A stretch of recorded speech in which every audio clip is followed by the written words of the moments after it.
Okay, hello and welcome to Alien Brain Astrology. Today I thought I was going to start off by diving into Katt Williams' chart. I just learned that he did another interview with Joe Rogan very recently, probably yesterday. Um, and, I looked at the interview.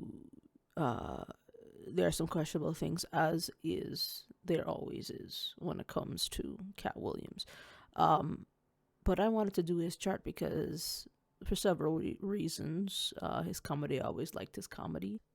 I cannot uh, deny the fact that he's a funny guy. That being said, I want to take a look at what got him here. Let's dive into this astrological chart, right? His birth chart. And here we're gonna find quite a few things. I always say the birth chart doesn't tell you everything, but it does tell you quite a bit. And just taking a look at it, anybody who has taken a look at a birth chart, uh, already you're bound to see quite a few things. Um, this birth chart here is from the Astro Data Bank from Astrodienst. Astrodienst here, they have a pretty accurate Astro Bank of accurate birth times using the Rodden rating system. That's to ensure that birth times are as accurate as possible. And so I think I'm going to be using Astrodienst quite a lot now. I usually use Astro Theme; they're pretty good as well, but I decided I'll try this out. So we see here that Katt Williams, he's born on the 2nd of September 1971. He's born at 5:28 a.m., which is in the morning, obviously, but still the sun has not risen over the horizon, making this still a night chart. Okay, and night chart people and day chart people, very interesting difference. Okay, and it's useful to categorize them as such. Uh, but I'll get into all of that. When we are talking about Katt Williams charts, there are a few keywords I'll mention, and I will bring them to your attention as I mention them because I like to do a stream of consciousness kind of read. But one of those words would be story. Okay, story is one of the keywords, and I'll tell you why as we get into it. Now, let's dive in. We want to see the ascendant. So he has a Leo ascendant. Okay, he has a Virgo sun. Okay, and he has an Aquarius moon. Now, Aquarius moons, they tend to push the envelope a little bit. Okay, uh, they tend to push the envelope. Um, to know that he has a Leo rising. Leo risings, they tend to be noble. They tend to always have the spotlight on them, right? Your rising sign is the lens in which you see the world, right? Your physical appearance, and Leo risings tend to believe that the world and the whole of society should stop trying to be so different. Why is everybody trying to be different all the time? They tend to have, they know their place in the world, and they tend to rise up very quickly through the status quo, right? Leo risings, prideful individuals, okay, they carry themselves in a specific way. They're ruled by the sun, so where the sun is very important. And so we have the sun here in Virgo. Okay, and one thing about Katt Williams' chart is that he has something called mutual reception. Okay, he has his Mercury in retrograde, uh, so that has its own connotations. But when we look at the ruler of Leo, his ascendant, the sun, is sitting in Virgo, and then the ruler of Virgo, which is Mercury right here, is sitting in Leo, we have something called mutual reception. These friends, they're in each other's houses. Okay, they're like, it's like if your friend went over to your house and you went over to your friend's house. You already visit the house, you know what it's like. It's kind of like your home, you kind of feel comfortable. So this is what a mutual reception is these planets, the Mercury and the Sun, they feel comfortable in each other's houses, right? In Leo and in Virgo. Okay. That keyword of story, okay, comes right here with this Mercury. Mercury represents our logical mind. We have his Mercury is in Leo. Okay, these are the storytellers. Leo is very much about entertainment. It's very much about a show. They like to put on a show. Okay, and when you see Mercury Leos, these people tend to craft stories. Okay, they're able to tell a story in a way that is entertaining, draws you in, can be very funny. Okay, fire Mercuries tend to be funny. Okay, they tend to be charismatic in their speech. Okay, Mercury is in Leo, which is a fixed sign, so these people also tend to be a little bit stubborn. When you have Mercury in a fixed sign, they tend to think my way or the highway. Okay, how I think is how I think, and it's very hard to get them to change their thinking. Okay, this is Katt Williams. Okay, he got Mercury in Leo, so he's very staunch on his beliefs. Okay, and entertaining when he talks. Okay, and it's in retrograde. Mercury's in retrograde, so when you're born with the Mercury in retrograde, this means that it'll take you some time to really figure out how you feel about something. These people tend to do better during a Mercury retrograde. So when everyone else is kind of tripping, falling, miscommunicating, people with an actual natal Mercury retrograde, they tend to thrive a little bit better, right? Because if you have a natal retrograde in your chart, it'll take longer for you to think about things. Okay, it'll take longer for you to communicate about things. Right, you're always reviewing, re-looking at, like editing, re-editing, reversing, right? With retrograde. Okay, so we're always going back and looking over. Yeah, and this, let's see where this Mercury is at 27 degrees of Leo.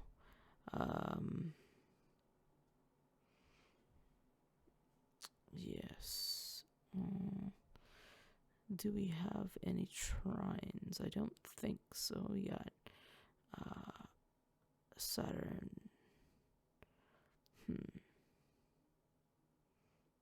Okay.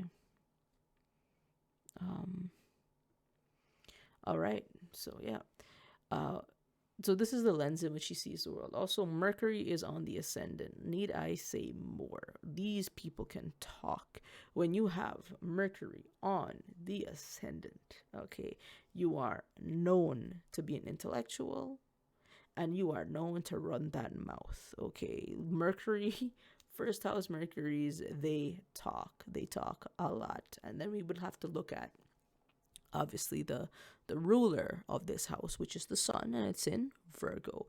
Now, Virgo, okay, this is why Katt Williams is so precise in the things that he says, and he gives reasonings for it.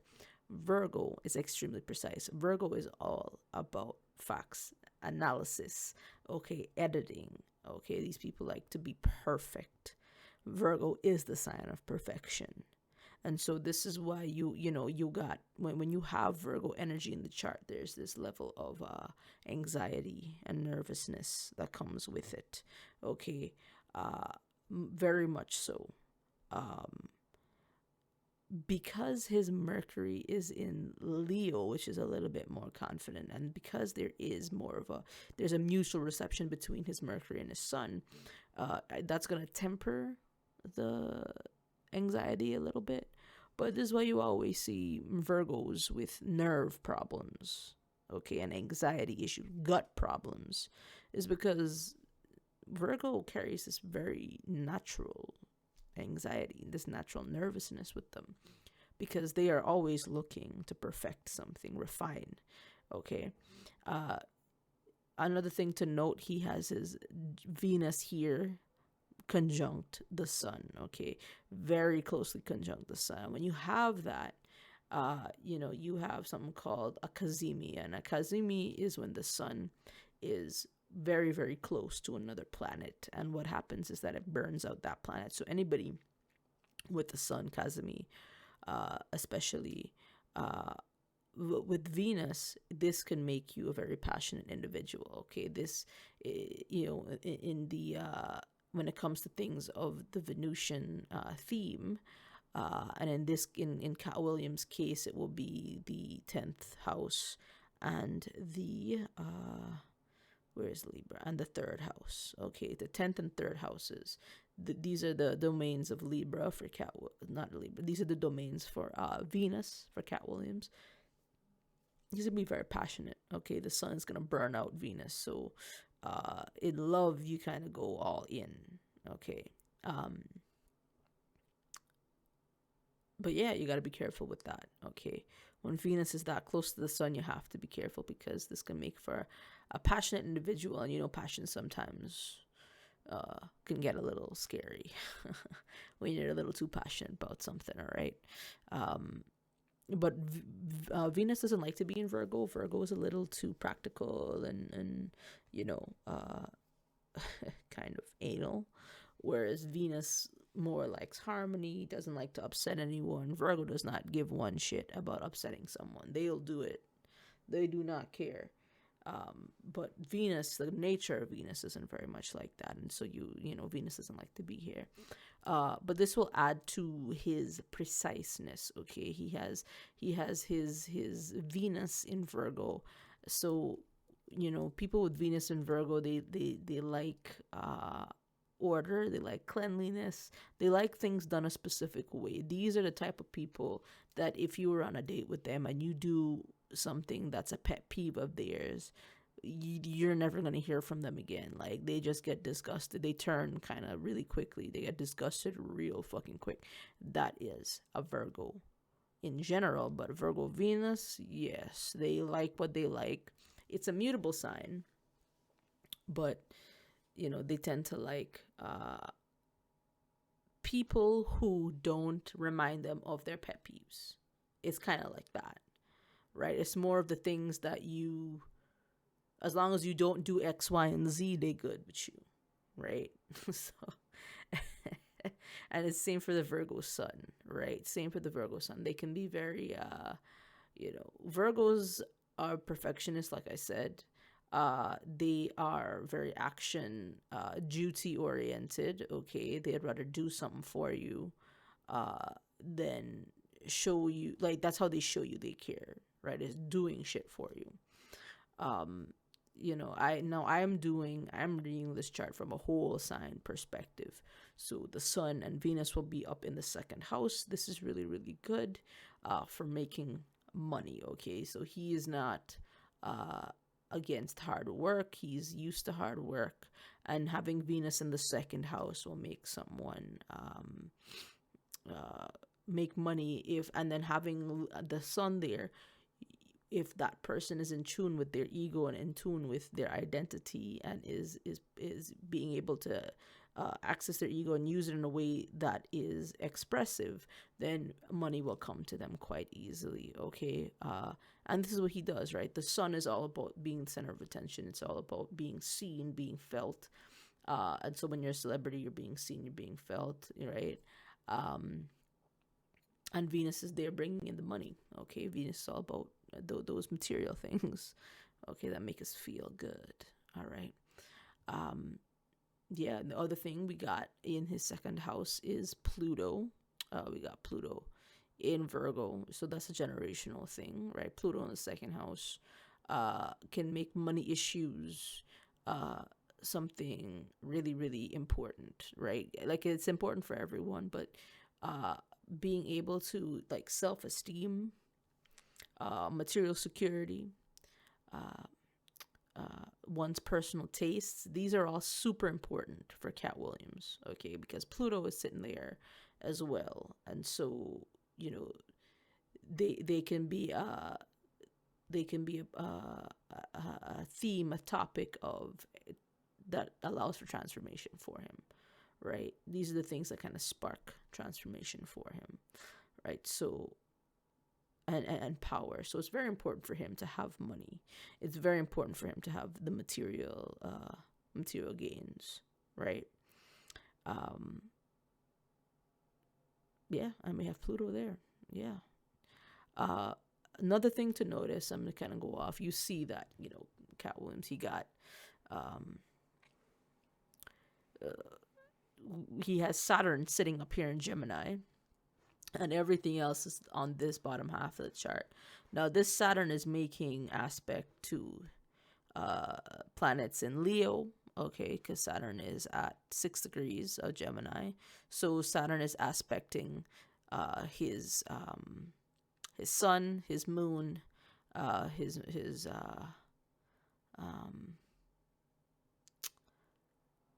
his Mars, okay, um, Uranus as well, Neptune. Well, yes, Neptune as well. So this Saturn is really aspect. You see all the aspects that it's making. Okay, it's really aspecting quite a few things.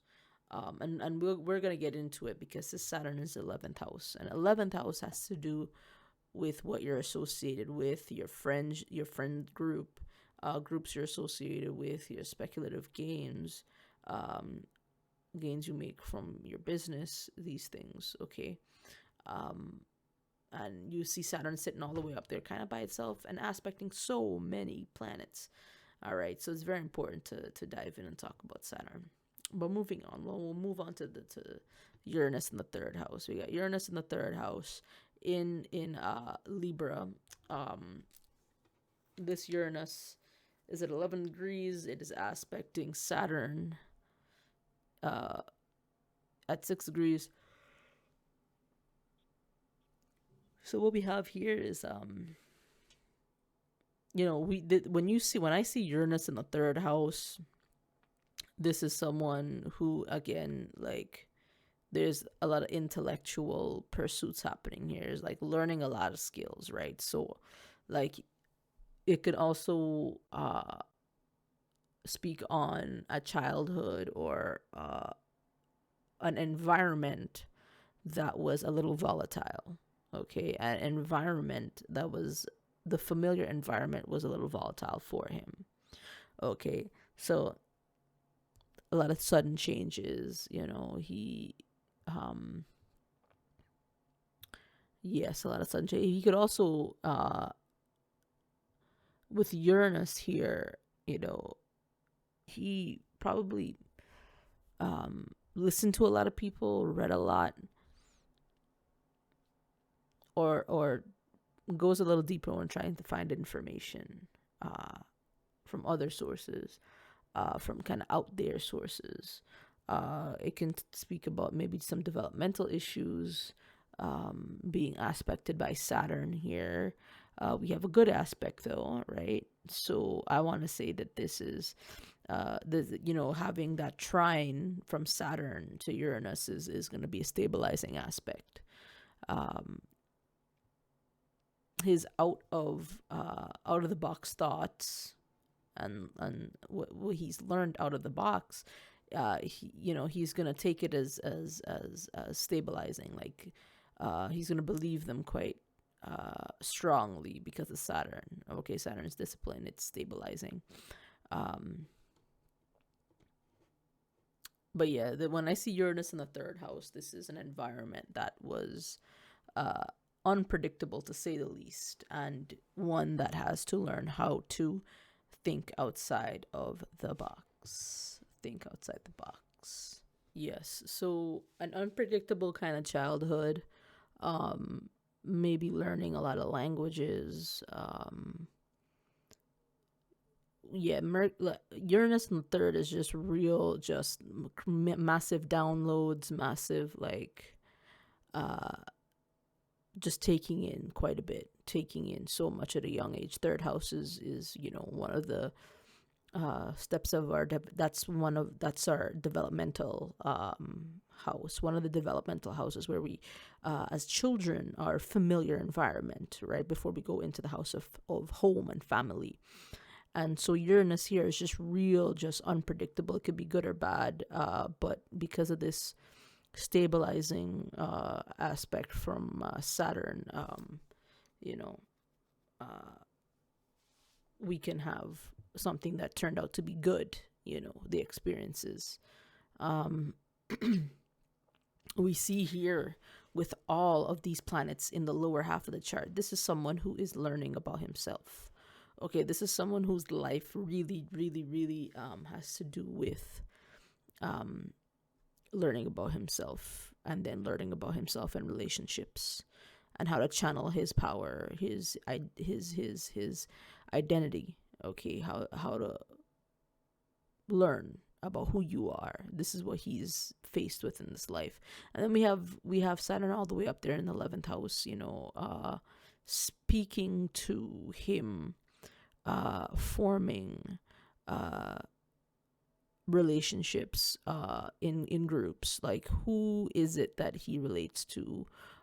What who is it that he associates himself with? Right? Community is the 11th house.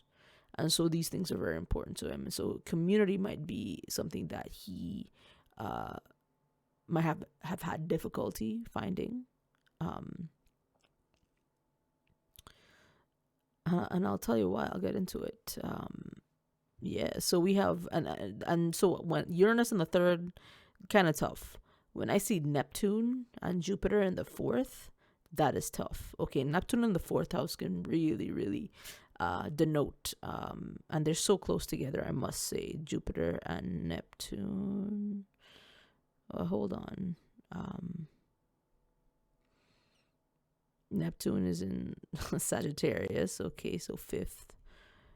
And then Jupiter is in Scorpio at 28 degrees. So they're very close together. Okay, they're still conjunct. I'm gonna read for both, because this is, they're very, very close together. So Neptune's in Sagittarius, technically. Jupiter is in Scorpio. Now, Jupiter in the fourth house, which is Scorpio.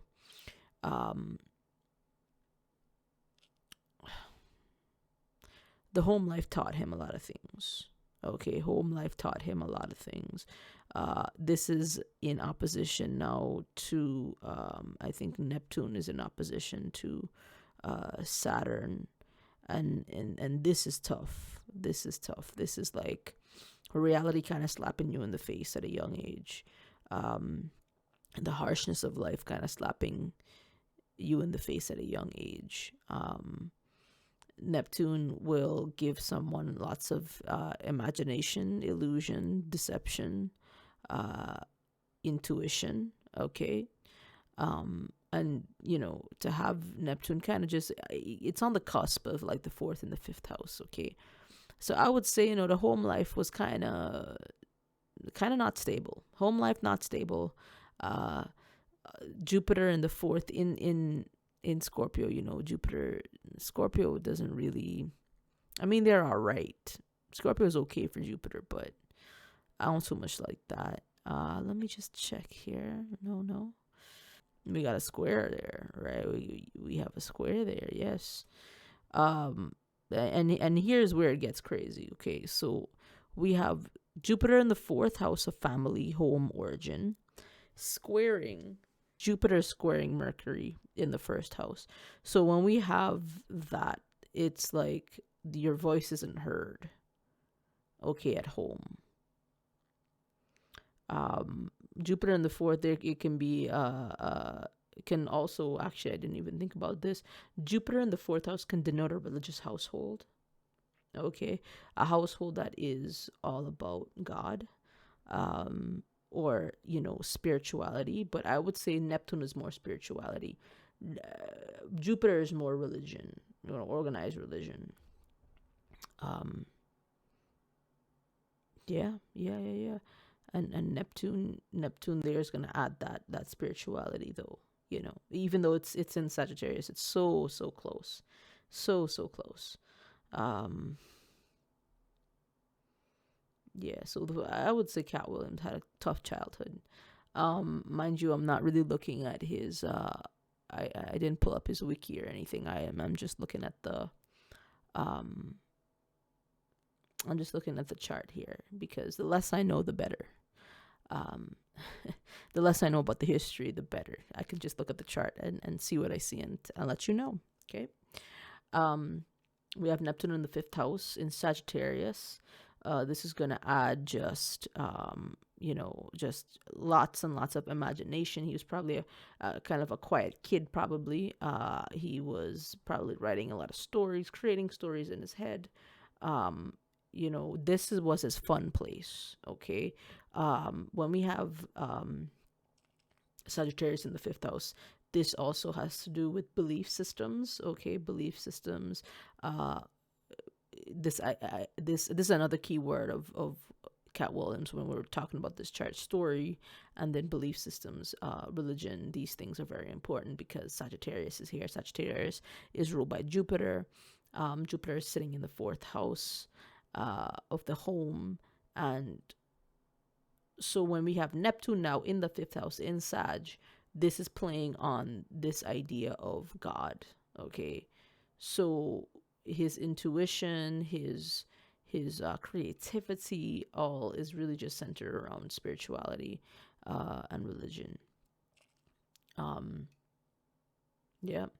So we're gonna look at now the sixth house, and mind you, fifth house is where we have fun. Okay, fifth house is all about fun, and things that bring us joy. Um,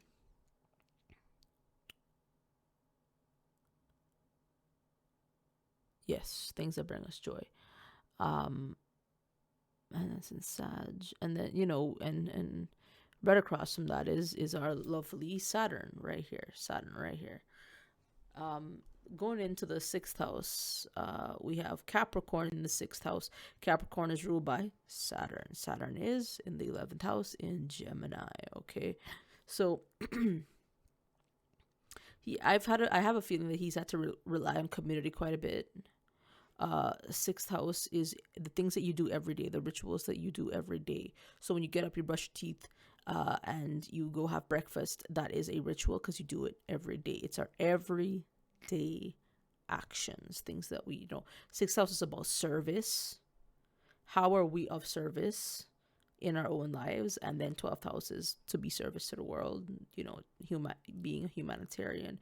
How are we able to take all the things, because we cannot help other people if we're not helping ourselves. So the sixth house makes sure that we are taking care of ourselves so that we can go out into the world, 12th house, and help everybody in the world. Okay, so we have Capricorn in the sixth house. When we have Capricorn in the sixth house, it's ruled by Saturn.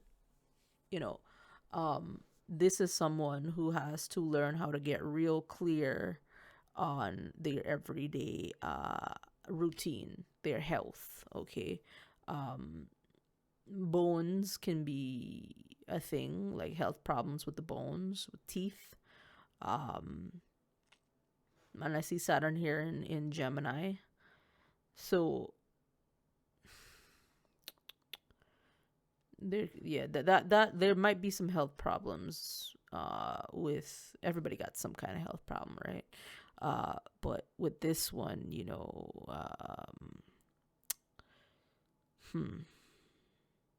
whatever the problem is going to come in two. So maybe it's like two of the same bones, or a pair of teeth or something like that, because Capricorn is all about the bones, and Capricorn rules the knees. So maybe it's like a knee issue.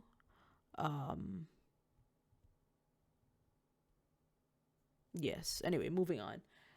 This is an individual that really, like, they know that their routine has to get them somewhere, right? Because Capricorn is about building. Okay, Capricorn is about building.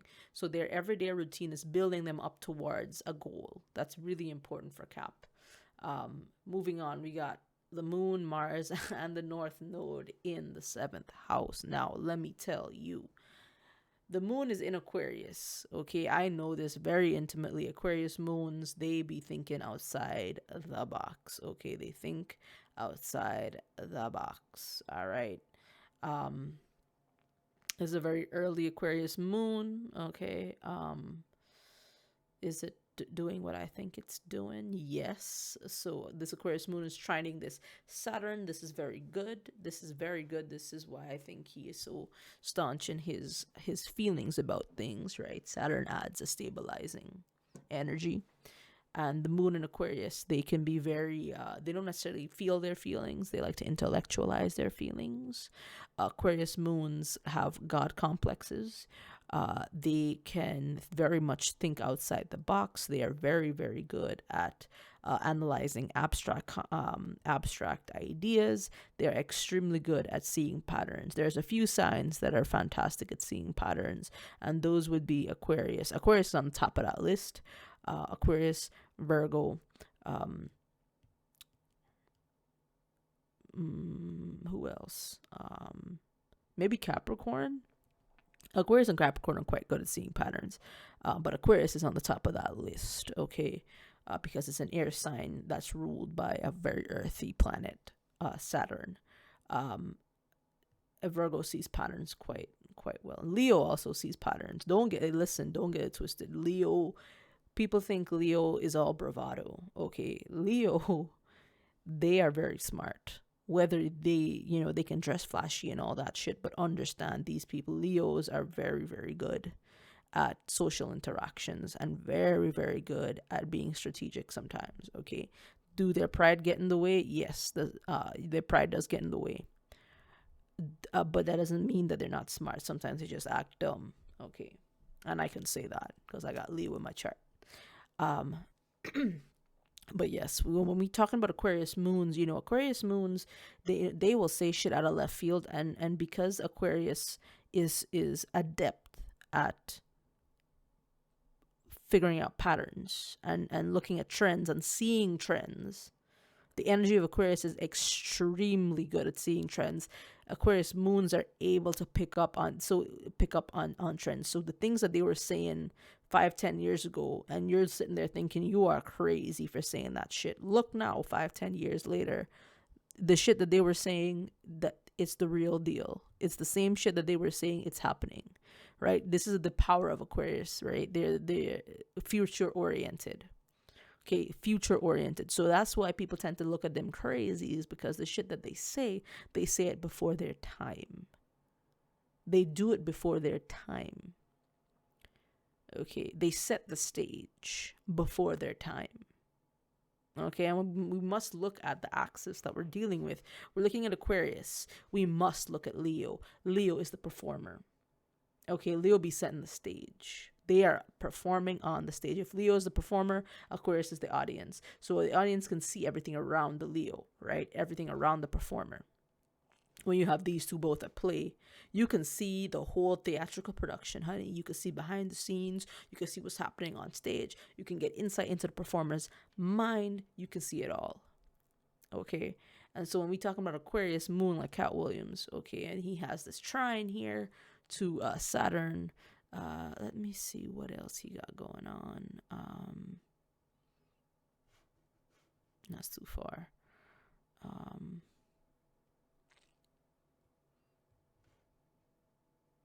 We have this trine here to Uranus. Well, Uranus is a little bit further out. This is the theme here for him. From what I can see in this chart here, is out of the box thinking, spiritual thinking, like thinking along the lines of the bigger picture, right? And thinking super analytical, right? His thinking is analytical. When we have moon in the 7th house, these people, they thrive when they're in a relationship, a one-on-one relationship. So no matter what anyone says, when I see planets in the 7th house, this is someone who really does require a partnership. This can be a business partnership. This can be a romantic partnership, a life partnership, doesn't matter. But these people thrive in partnerships. Now, the issue here, and I think the biggest issue, there's 3 of them. There's 3 of them.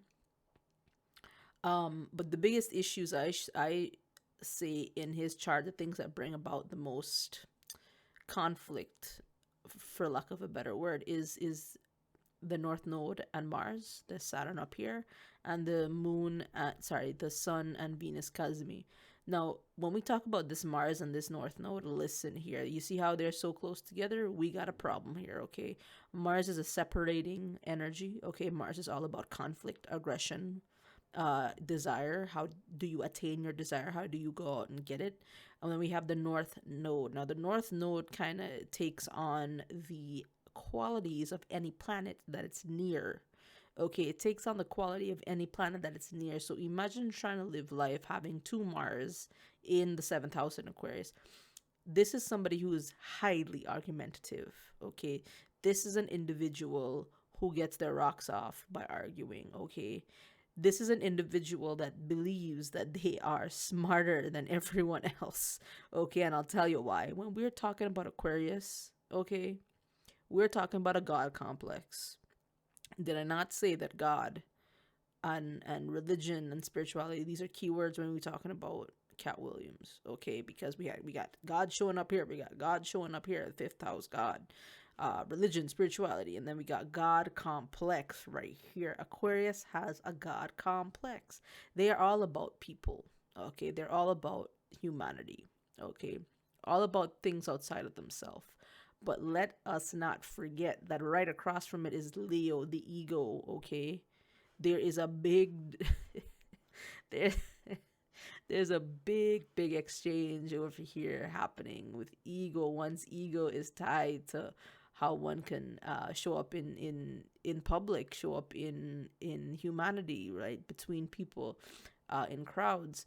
This here, when we have all this in the seventh house, he meets a lot of people, he talks to a lot of people, guaranteed. Like Aquarius in the seventh house, this makes for partners that are out of the norm, okay? Partners that are out of the norm. When we have Mars in Aquarius, this is someone who fights for the rights of people, who fights for their community, who fights for the general public, okay? Who tends to have the general public on their side. But what we have here is Mars, right? And Mars is separating. So he is always in a constant flux between having some people on his side, and then he says some shit and then they're off his side, right? He has people on his side, he says some shit and then they're off. Simply because we got all this powerful Martian energy right next to the North Node. The North Node exacerbates things. The North Node cannot get enough of what it's next to. And when we have the North Node in Aquarius, this is someone who, deeply values community, who deeply needs the validation of community, or thrives in community, okay, among the people, among the masses. But then we have Mars, which is, it's a separating energy. So when we do things in the energy of Mars, it can alienate someone from us. It can alienate people from us, alienate an opportunity from us. Okay. And we see that with his interviews. Okay. We see that he talks a lot of shit. Now, the only reason why Katt Williams remains in the good graces of some people is this shit right here. The Sun and Mercury mutual reception. Because of the way that he talks and the way he communicates, Mercury, and the relationship that has to his ego, his expression in Virgo, the Sun, they are doing really well together. So he can talk and express however he want. It can be, and it'll be you see the Sun is in conjunct. Is it in conjunct? Yeah. Where is this North Node? You see this, yeah, the Sun and Venus is in conjunct. Okay. Sorry. But this Mercury though, okay, this Mercury is in Leo. And so listen, Leo's superpower is that you cannot deny them. of attention. They will get attention, whether they like it or not, whether you like it or not, they get in the attention. Okay.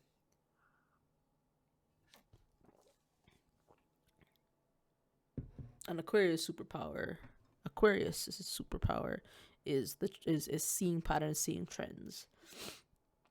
Okay.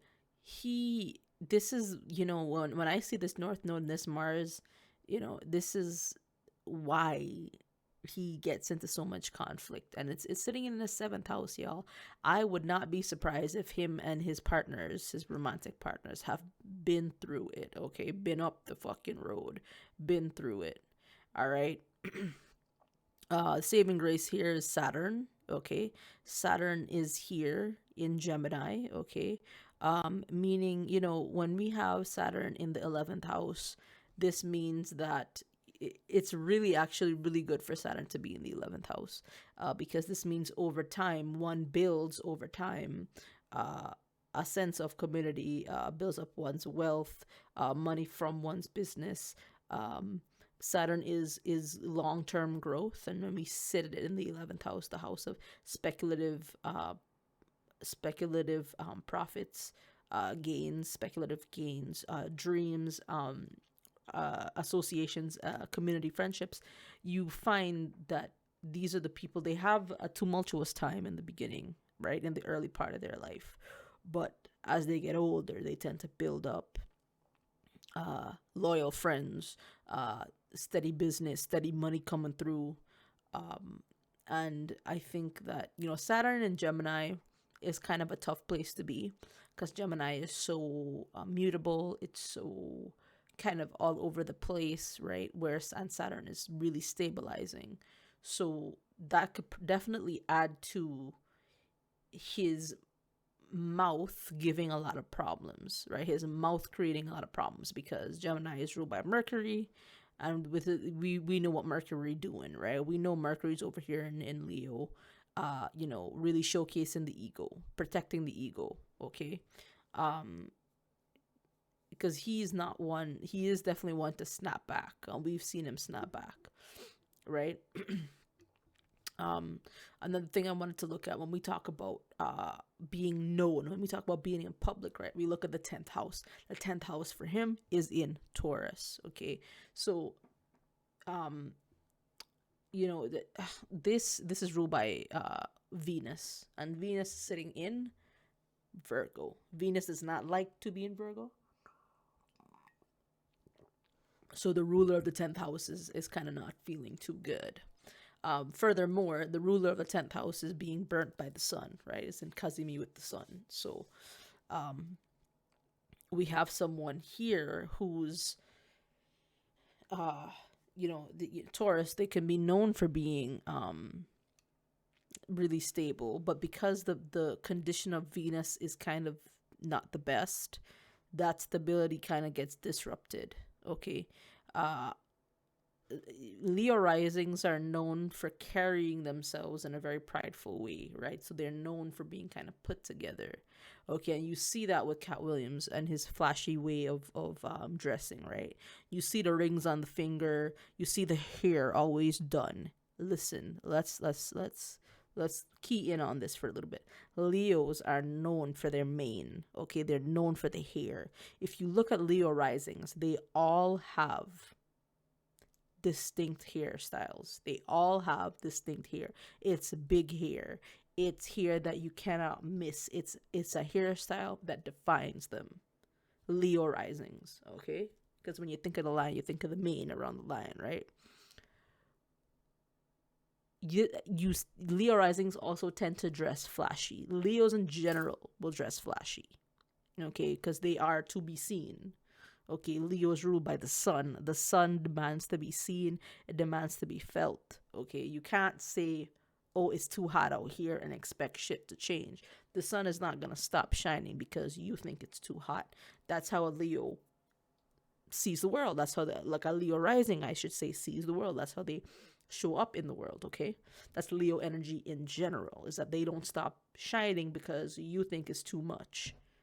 That doesn't work for them. So when we talk about a Leo rising, we talk about the hair.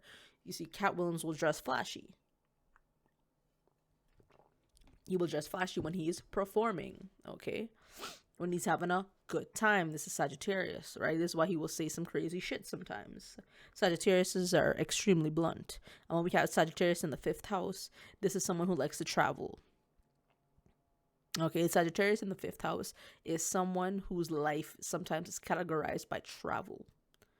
Okay, they're always going somewhere, meeting people that are different from them and their upbringing and their environment. Okay. We got the hair. You remember, he used to his hair used to look a specific way when he was doing the I forget what you call them now. The comedy shows, Big Pimpin' and or was it Big Pimpin' or Pimpin'? One of those ones. I think it was a perm he had.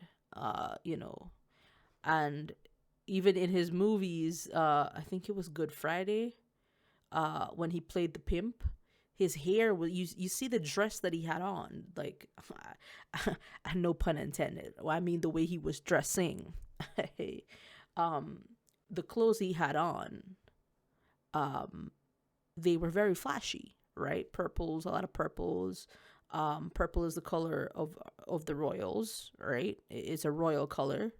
And Leo's the king, right?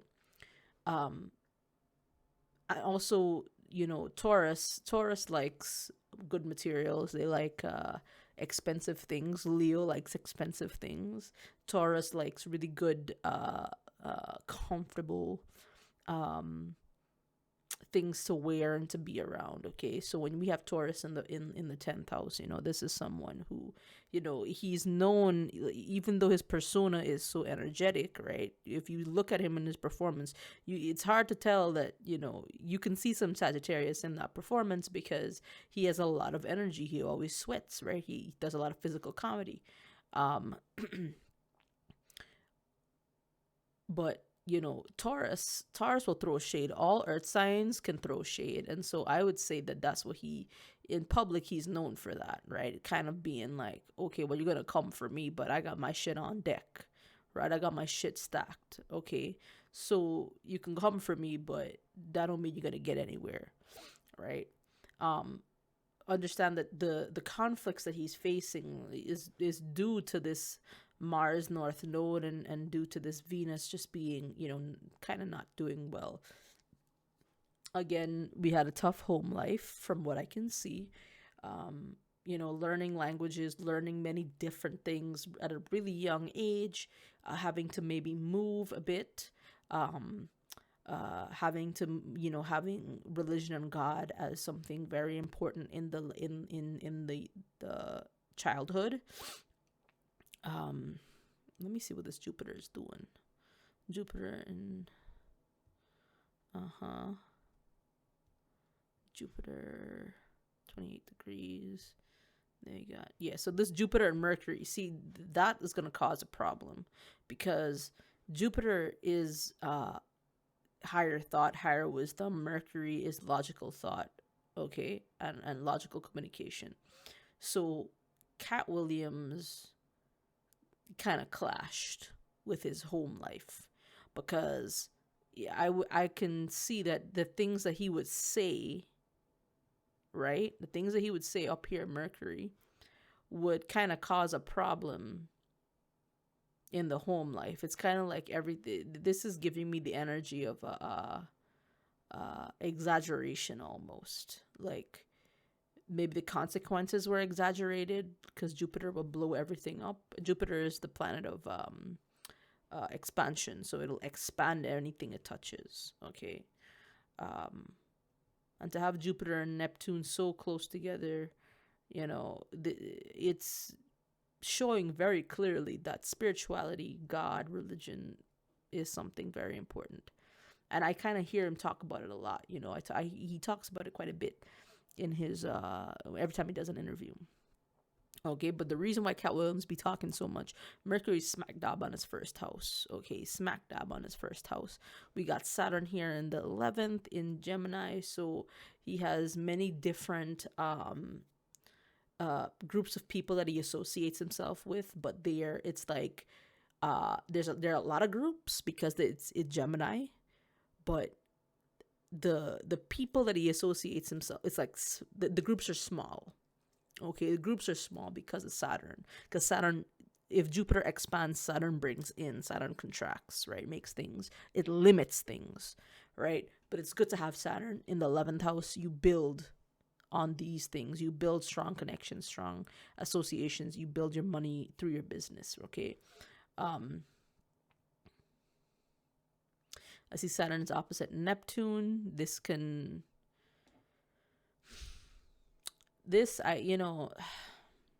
This is again a conversation that has to do with the reality of the situation versus one's belief systems. Okay. um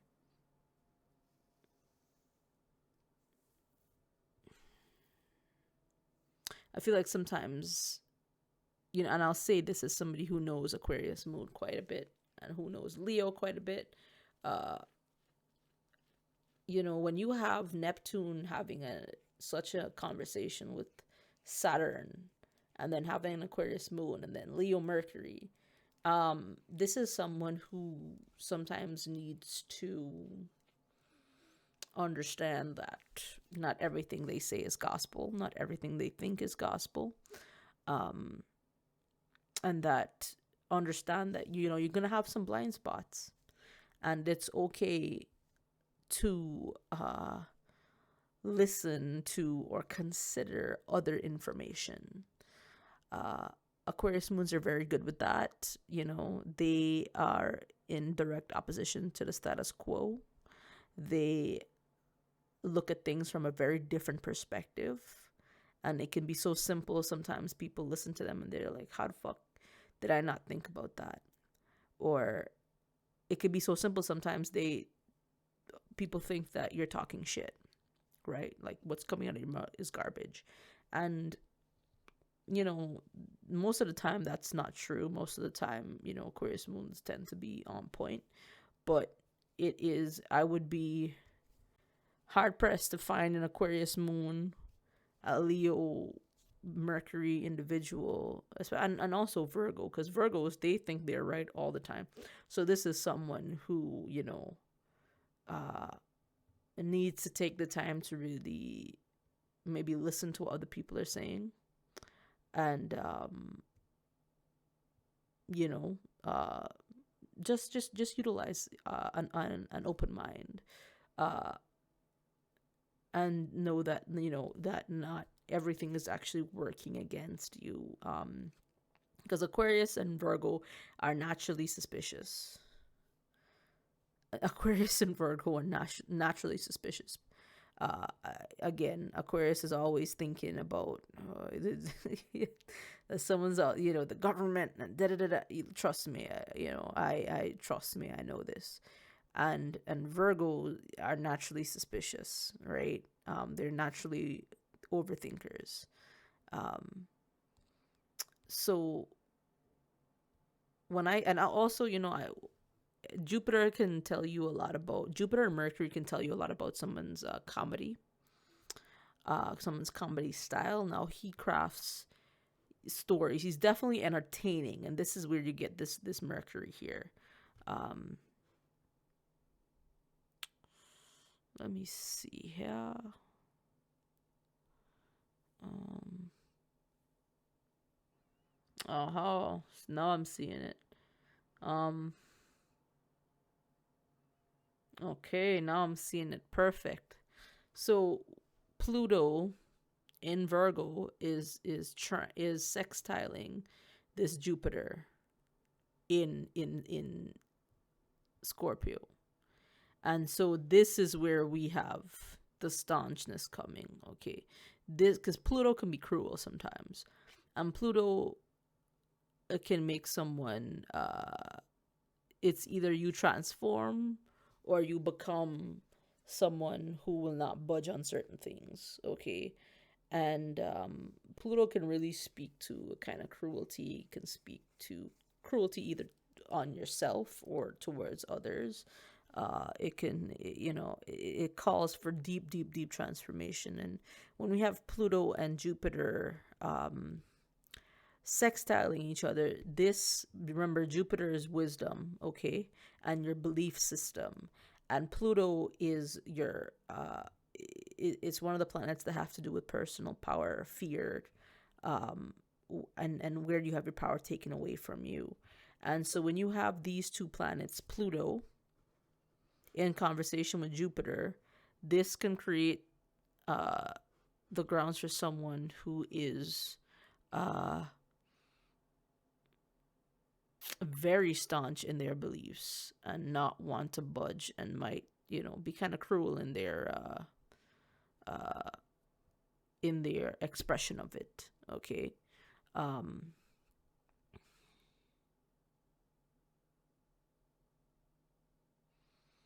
mhm. Yes. So anyway, there's, we could go through the rest of the houses, but that's, I just looked at whatever he had right here where his planets were.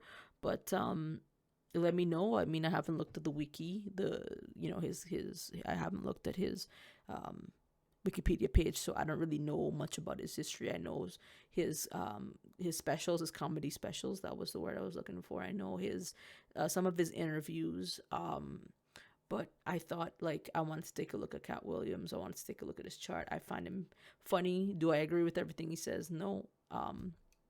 But with the chart here, we can tell, or at least try to, we understand just a little bit more about where he's coming from. So story, storytelling, religion, God, belief system, we have, these are themes in his life. Okay, then we have, and those are the keywords for this reading.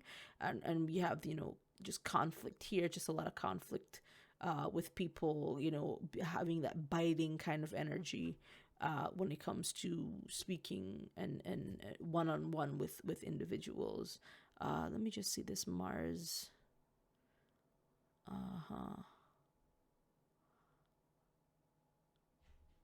Yeah. Yeah. So anyway, I hope you guys enjoyed the reading. I hope that this added a little bit of value, and that you guys have any insights. If you do, please let me know. But I had fun doing this, and I hope to do another one for someone else very soon. All right, take care.